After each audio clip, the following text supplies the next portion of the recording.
I also want to read to you a particular quote or part of an article. I won't read the whole thing because it's very long, but it was written by Candace Evans, and it was titled Sit Still, Listen, Our Hard Lessons from Some Little Ones. And this, I think, gives us an interesting insight into what schooling is all about.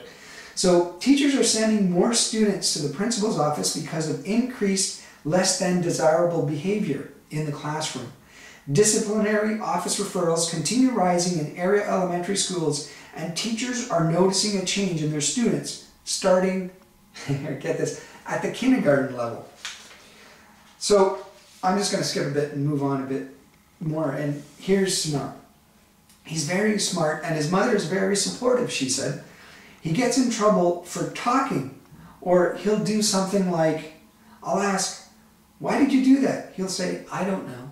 So here's the thing, right? Here's what children are doing so wrong and are being sent to the principal's office for, talking, and in Einstein Never Used Flashcards, they make a great case for if you want children to be literate and numerate, you have to allow them to speak, right? I mean, it seems so clear to me that, if you want them to learn about literacy and so on, you have to have them speak and not get them in trouble for speaking. It just makes absolutely no sense. Again, schools are not about freedom and liberation, they're about conformity, and this is, I think, a good example of this. And it's advice to teachers, you'll see as I move forward. Here's a bit more of the article. It's hard being good because it's just hard, said Stephen Evans, who has never moved his card from the green. You just have to listen. So again, this is what schools are all about. It's all about listening. And in the classroom, you've probably seen these types of behavioralist reward systems where you'll go from the green to the yellow to the red, right? And if you're in the green, you're okay, and if you're in the yellow, you're approaching, trouble, and if you're in the red, well then, you're in trouble.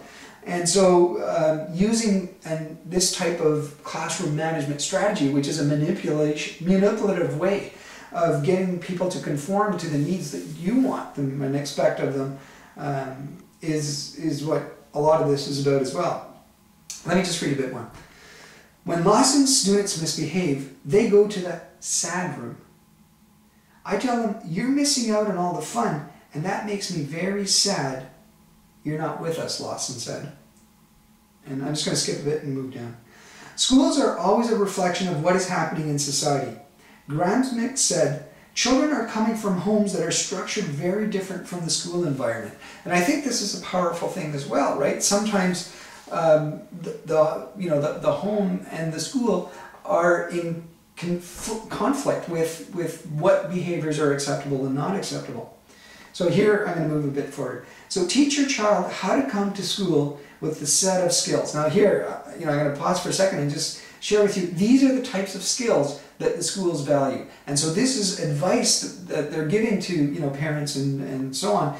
If you want to prepare your children, this is what you need to do, right? And for me, it's unbelievable that this is actually in print.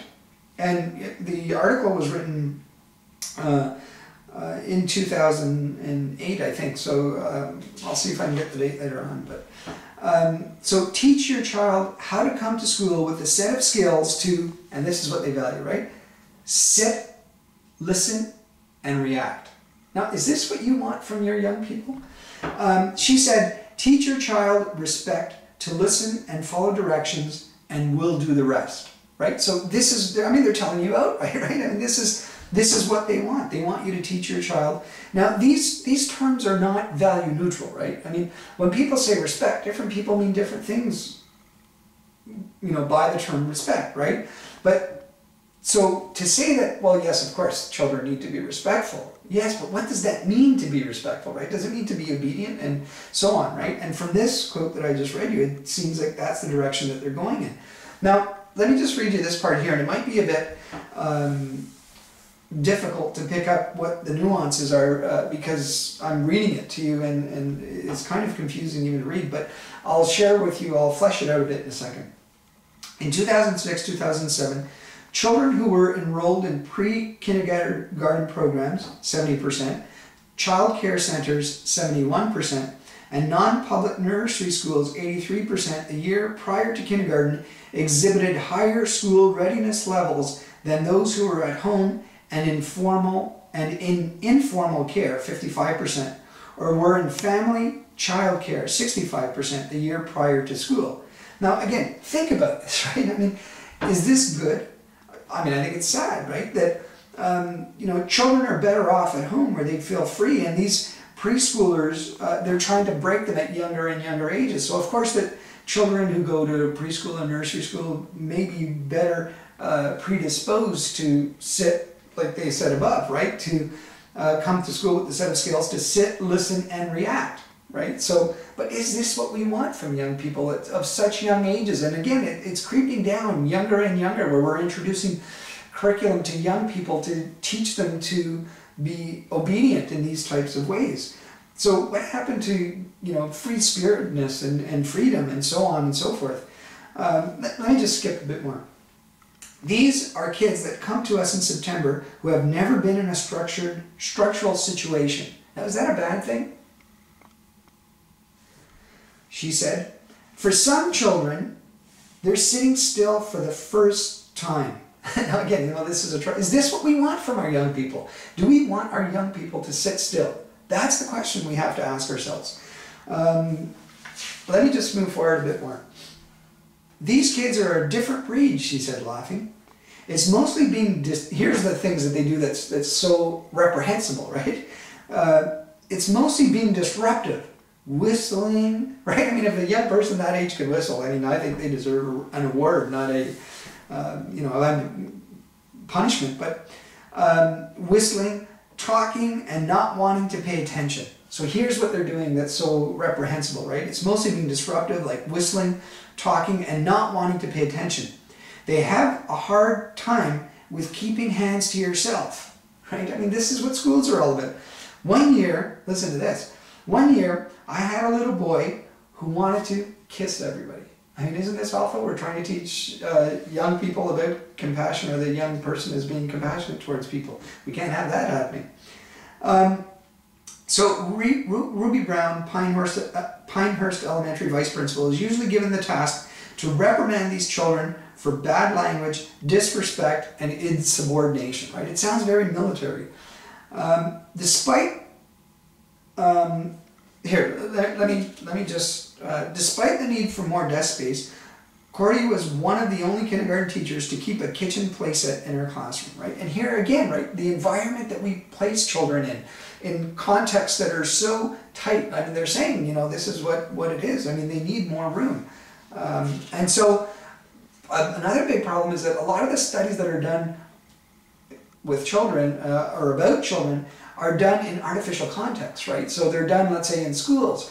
And that's not what children are like, right? Children are not like how they are in schools. That's what oppressed children are like. And so I think those types of distinctions need to be made when we think about the research around children and so on. But let me skip right to the end, because he's never been out of the green, said Lawson, pointing to Sterling wearing a canary yellow t-shirt. You need to sit, right? So that's what she says. I always get choked up when I read this part. It's just so sad, but let me continue. You see more of immediate results of teaching earlier on, Lawson said. Kindergarteners are very loving and forgiving. Remember, we're talking about young children, right? Martinez promised his teacher that he will try very hard to stay out of the red zone to avoid the consequences. And here's the part, where my mom is going to get sad at me, he said. Right? This is how we're making our young people feel in the context of schooling. And I think it's just, again, it's beyond time that we start to rethink our childbearing practices and rethink whether and the consequences of oppressing children in the ways that we do. We need to stand up for our young people and stand up with them, again, because they're highly capable. And we can see evidence of this around the world and in different historical periods as well, where young people do things even in our own times, in our own contexts, where young people are so capable of doing so many powerful things if we allow them.